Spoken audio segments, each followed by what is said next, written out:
सोते हुए 5 पांडवों को मारने की इच्छा अश्वत्थामा के हृदय में प्रकट हुई। इसके पीछे भी एक कथा है।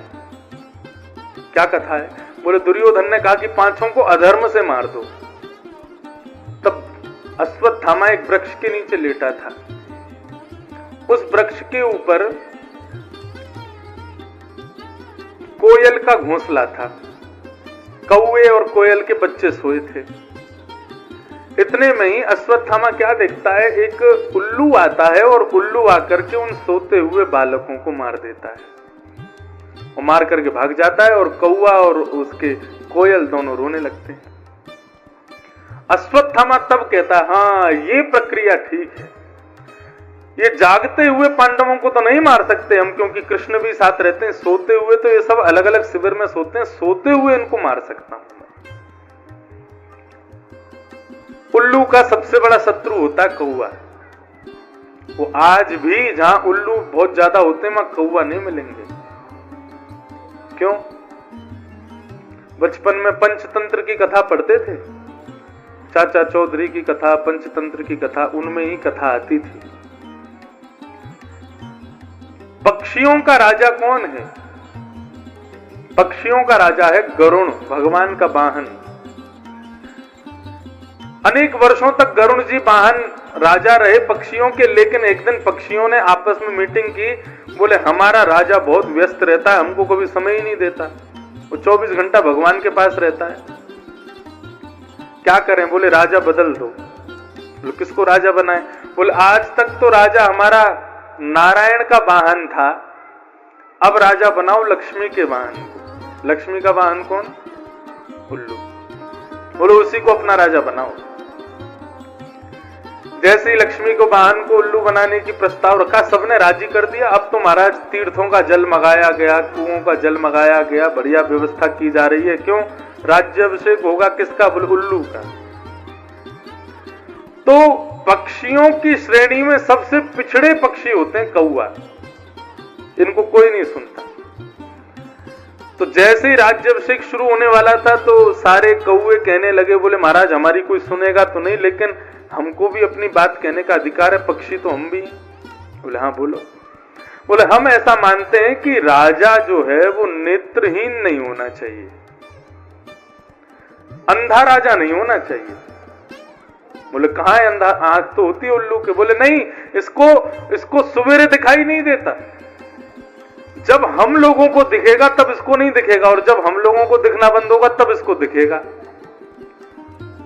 तो बोले तुम कहना क्या चाहते हो? बोले मैं कहना ये चाहता हूं, जब इसको दिखेगा नहीं तो ये कुछ खाएगा नहीं, और जब रात में हम लोगों को दिखना बंद होगा तब इसको दिखेगा, तो भूख लगेगी तो किसको खाएगा? हमको ही मार के खा जाएगा। बोले ऐसा राजा नहीं बनाना चाहिए जो हमारा ही वध कर दे। सब लोगों ने कहा भाई कौवे की बात में दम है, और उन्होंने उल्लू को सिंहासन से उतार दिया। बोले जाओ तुम राजा नहीं बनोगे। तब से उल्लू का सबसे बड़ा शत्रु कौन है? कौवा। बोले इसने मुझको राजा नहीं बनने दिया। तो अश्वत्थामा ने सीख लिया, मरे हुए सोते हुए पांडवों को मार सकता।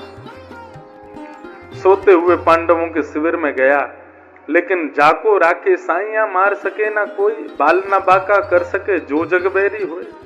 भगवान को पता चला जैसे ही कि अश्वत्थामा आने वाला है, तुरंत 5 पांडवों को वहां से किसी प्रलोभन से उठा करके भगवान अपने साथ ले गए। लेकिन द्रौपदी के 5 पुत्र सोए थे। अश्वत्थामा ने जाकर के उन 5 का सर धड़ से अलग कर दिया, अंधेरे के कारण दिखाई नहीं दिया। उन 5 के सर को एक वस्त्र में बांध करके और दुर्योधन को दिखाने ले गए। दुर्योधन के सामने जाकर के 5 के सर दिखाए। जैसे ही प्रकाश करके देखा दुर्योधन ने, तो समझ गया। बोले कि अरे ये 5 पांडव नहीं है, द्रौपदी के 5 पुत्र हैं। ये तूने क्या कर दिया अश्वत्थामा? तेने तो पूरा हमारा वंश ही नष्ट कर दिया। प्रातः काल का समय हुआ, शिविर से खून की रक्त की धार बह रही है, और द्रुपद सुधा बैठ करके रुदन कर रही है। अर्जुन प्रतिज्ञा ले रहे हैं, द्रौपदी तू रो मत, मैं वचन देता हूं जिसने भी हमारे इन 5 पुत्रों को मारा है उसको जीवित नहीं छोड़ूंगा मैं। भगवान के रथ पर आरूढ़ होकर के सीधे अश्वत्थामा के शिविर की ओर जाने लगे। अश्वत्थामा, कृतवर्मा यही तो बचे थे। अश्वत्थामा की ओर जाने लगे तो अश्वत्थामा को लगा शायद इनको पता चल गया है मैंने मारा है 5 को, तो वो भी अपने रथ में बैठ करके दौड़ने लगा और आगे जाकर के उसने अर्जुन की ओर ब्रह्मास्त्र छोड़ दिया। ब्रह्मास्त्र को अपनी ओर आते देख भगवान की शरण गया अर्जुन। अर्जुन को भगवान ने आदेश किया, बोले घबरा मत, तू भी ब्रह्मास्त्र छोड़। दोनों ब्रह्मास्त्र आपस में टकराए, शांत हो गए। दौड़ करके अर्जुन ने उसके रथ को पकड़ लिया, अश्वत्थामा के केश पकड़ करके नीचे उतार लिया, उसके हाथों को अपने रथ के चक्के से बांध दिया और घसीटते हुए ले जा रहा है हस्तिनापुर। जैसे ही द्रौपदी ने देखा कि गुरुपुत्र अश्वत्थामा, मुच्यतामेष ब्राह्मणो नितराम गुरु, अर्जुन इसको छोड़ दो, ये ब्राह्मण है और ब्राह्मण हमारा गुरु होता है, ये गुरुपुत्र है और ब्राह्मण है, इसको मत मारो।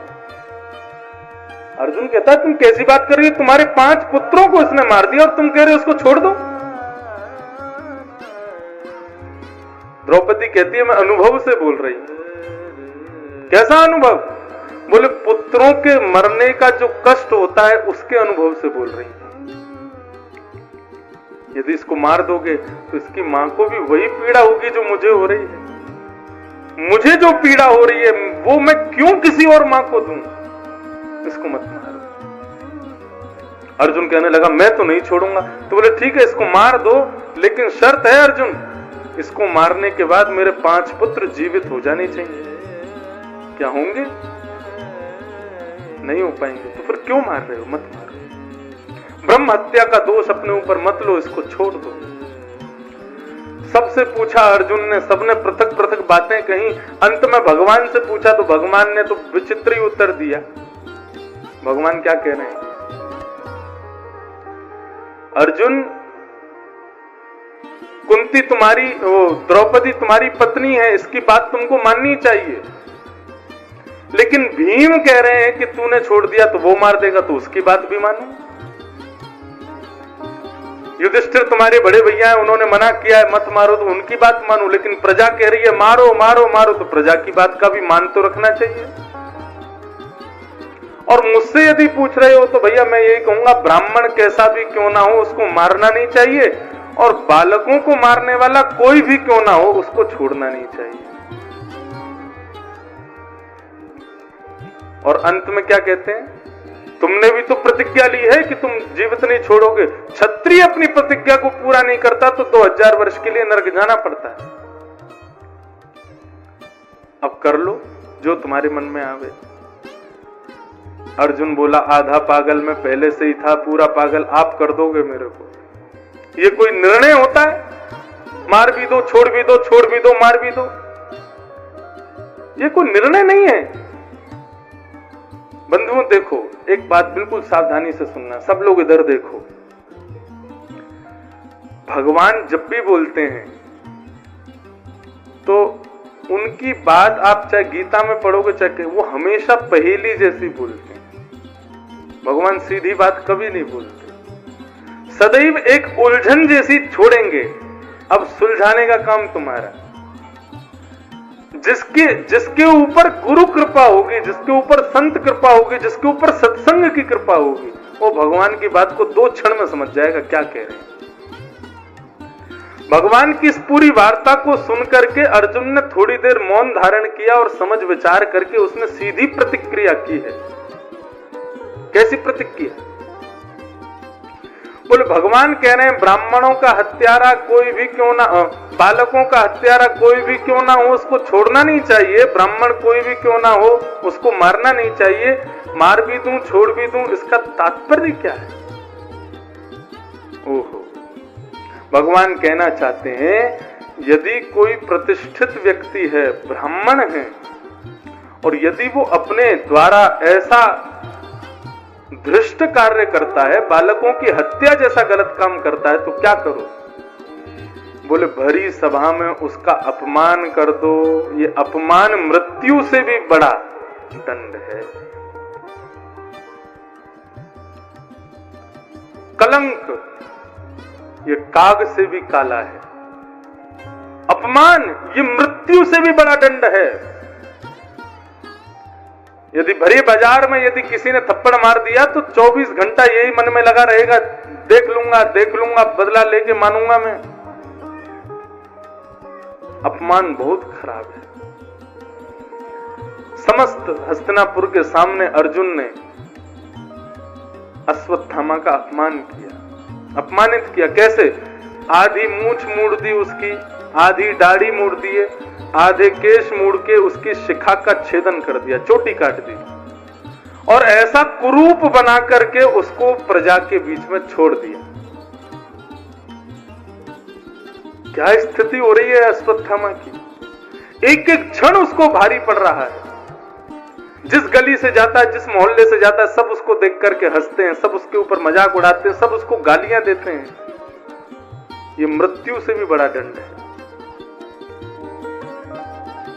भगवान ने समस्त पांडवों के द्वारा अश्वत्थामा का ऐसा कृत्य करवाया, और पांडवों को लेकर के भगवान गंगा किनारे गए, अपने पितरों का पिंडदान करवाया। पिंडदान करते समय युधिष्ठिर को कुंती कहती है कि एक पिंड कर्ण के नाम से भी छोड़ो। युधिष्ठिर कहते हैं कर्ण के नाम का क्यों? ना हमारे कुल का, ना खानदान का, ना हमारे परिवार का। अरे वो तो क्षत्रिय भी नहीं था, तो फिर उसके नाम का पिंडदान क्यों करूं मैं? तब आज कुंती ने सच्चाई बताई, बोले तुम्हारा सगा भाई था कर्ण, मेरा ही पुत्र था। कुंती जब छोटी थी तब उनके यहां ऋषि पधारे, तो उस ऋषि की ऐसी सेवा की कुंती ने कि वो ऋषि प्रसन्न हो गए, और उन्होंने कुंती को एक श्लोक दे दिया। बोले तुम इस मंत्र का जब भी जप करोगी, जिस देवता को बुलाओगी, वो तुम्हारे सामने प्रकट हो जाएगा, मैं तुम्हें ये वरदान देता हूं। तो जब वो संत चले गए तो छोटी सी कुंती सोचने लगी, ये महात्मा ऐसे ही बोल रहे हैं, इससे कुछ नहीं होता। उसने श्लोक बोल करके कहा सूर्य नारायण प्रकट हो जाओ। इतने में सूर्य प्रकट हो गए। सूर्य नारायण बोले कहो माते, मैं आपकी क्या सेवा करूं? बोले नहीं, मैं तो ऐसी बुला रही थी, आप चले जाओ, मैं देख रही थी मंत्र में कोई शक्ति है कि नहीं। सूर्य बोले नहीं, आए हैं तो कुछ तो देके जाएंगे आपको। क्या देके जाओगे? तभी सूर्य ने अपने समान तेजवान पुत्र कर्ण मैया को दे दिया। बोले आपका पुत्र है। लोक लाज के डर के कारण समाज क्या कहेगा? नन्ही सी बालिका और इसके गोद में बालक किसका है, किसको बताऊंगी मैं? लता पत्रों में लपेट करके एक डलिया में बिछा करके पुत्र को और उन्होंने यमुना में प्रवाहित कर दिया। वही राधे नाम की एक कन्या ने उस बालक को देखा जिनके कोई संतान नहीं था, वो भी यमुना रोज स्नान करते थे, हमें कोई संतान हो जाए। इतने में ही डलिया में बहता हुआ एक छोटा सा बालक आया, उसी बालक को उन्होंने अपना लिया, और वही बड़ा होकर के कौरवों का मित्र बन गया, दुर्योधन का मित्र बन गया। उसी का नाम है कर्ण। कर्ण कुंती का बेटा है, ये केवल 3 लोग जानते थे। कर्ण खुद जानता था, कुंती जानती थी, और भगवान कृष्ण जानते थे। लेकिन फिर भी बताया क्यों नहीं गया, उसके पीछे बहुत बड़ी कथा है। ये सहस्त्र बाहु सहस्त्र कवच नाम का एक राक्षस था पहले।